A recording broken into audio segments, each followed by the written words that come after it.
Es un gusto darle la bienvenida a Henry Rafael, analista político, presidente del Instituto de Comunicación Política y Gobierno. Henry, gracias por estar aquí en la tarde con nosotros. Muchas gracias a ustedes, con todo gusto.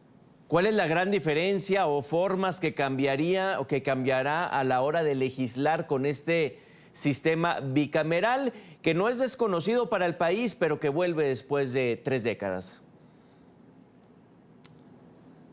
Yo creo que lo importante de este cambio es que va a permitir tener una Cámara que permita, que es la Cámara de Senado. Hoy el Perú solamente tiene una sola Cámara, que es el Congreso de la República. Hoy vamos a pasar a tener una Cámara de Diputados y una Cámara de Senadores. Es poder tener una Cámara de Senadores que permita una evaluación mucho más robusta, mucho más profunda, mucho más reflexiva sobre las decisiones que pueda tomar la Cámara de Diputados y pueda permitir, bajo este sistema, que me gusta, uno de los valores principales, la continuidad de la representación política con experiencia y a la par, caso de la Cámara de Diputados, la renovación de figuras políticas que permitan justamente que el proceso de representación democrática permita nuevas figuras, permita nuevos representantes asumir esa función sin dejar de tener a la experiencia que es muy necesaria en el manejo político, más aún en sistemas donde justamente por la falta de experiencia, sobre todo en el manejo legislativo y político, hemos perdido mucho tiempo en la aprobación de leyes o peor aún, el confrontamiento político con otras instituciones del Estado. Ojo, nos vamos con esta cabeza que es la bicameralidad, pero también es reelección de congresistas, ¿cierto, Henry? Sí, la propuesta de reelección de congresistas se había eliminado en una anterior reforma electoral, reforma política electoral, justamente llevó esta situación a entender de que es imposible, digamos, de manera pragmática, poder tener un Congreso sin congresistas con experiencia.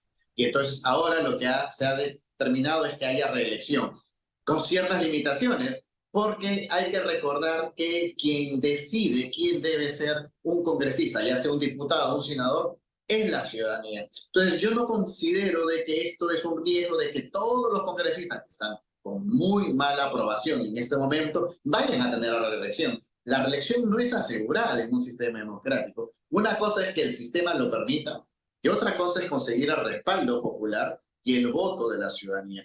Y creo yo de que en un sistema democrático permitir la reelección con ciertos estándares permite justamente que en el mejor de los casos quienes continúan un mandato en el ámbito del Senado o de diputados pueda hacerlo con el respaldo de la ciudadanía, lo cual implica que tienen que hacer un trabajo por lo menos aceptado en esta gestión para los congresistas actuales. ¿Qué cambió hoy? En 2018 se había llevado a referendo y fue un contundente no a la bicameralidad. Tanto a la bicameralidad como a la reelección de congresistas. ¿Qué cambió? Para empezar, cambió el modo.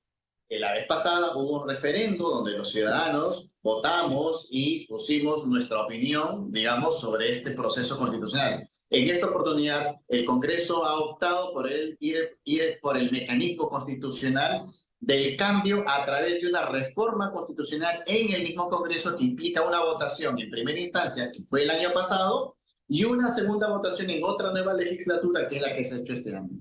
Si en ambos casos, como ha sucedido, ha habido una votación abrumadoramente mayoritaria, entonces la reforma del cambio constitucional se toma por habida y es lo que ha sucedido. Básicamente, en el que por decirlo así, se ha vuelto al anterior modelo de representatividad en el Congreso y ha dejado sin efecto justamente lo que había sucedido en el año 2018 cuando se mantuvo la reforma electoral que hasta el momento, por lo menos en este momento está en vigencia, donde la reelección parlamentaria no es posible y tampoco existe bicameralidad. Ya hace muchos años que en el Perú no existía bicameralidad. Habíamos pasado de tener diputados y senados a tener un solo Congreso de la República, un solo parlamento. Hoy nuevamente vamos a pasar a la bicameralidad con la esperanza, por lo menos yo soy propositivo, de que esto permita lo que dije, la recomposición del Congreso con nuevas figuras, pero a la par la permanencia de algunas figuras que permitan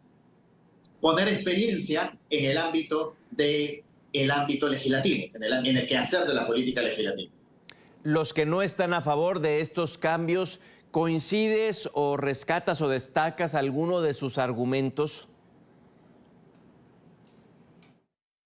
Yo coincido principalmente en la preocupación de que la reelección sea un escalamiento de la continuidad de políticos que cargan con denuncias o con políticos que están haciendo política populista, pero que no están asumiendo su función legislativa de generar políticas públicas, legislación en favor de la ciudadanía.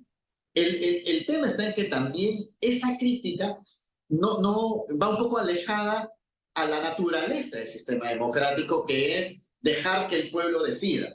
Por supuesto, creo que de manera seria y razonable el nuevo sistema debe tener el encapsulamiento necesario para que, por ejemplo, personas que están con delitos probados, con acusaciones de corrupción en una instancia mayor, como lo establece la nueva ley, no puedan ser reelegidos.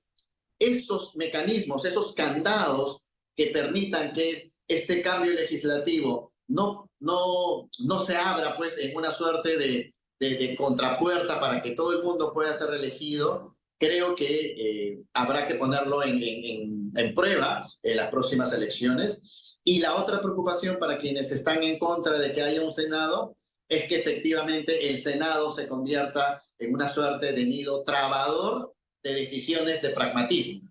Esa sí es una preocupación que comparto, que en vez de hacer una mejor calidad legislativa, se convierta esto en una traba y en un proceso mucho más lento. Imagínense si nos demoramos en aprobar leyes con una sola cámara, lo que podría significar la aprobación de 2 cámaras.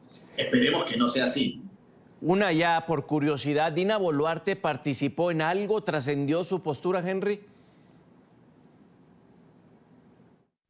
No, la Presidencia de la República y la Presidencia del Consejo de Ministros no fueron partícipes directos del proceso de cambio de la Constitución, porque ha habido un cambio constitucional, porque finalmente tampoco es parte de este proceso. No se ha hecho una elección, mejor dicho, no se ha cambiado la Constitución para hablar de la reelección presidencial. Esto ha sido solamente adscrito al ámbito legislativo. Sí, pues son otros poderes, así debe ser. Henry Rafael, gracias por habernos acompañado estos minutos. Muchas gracias a ustedes. Un saludo a las Américas.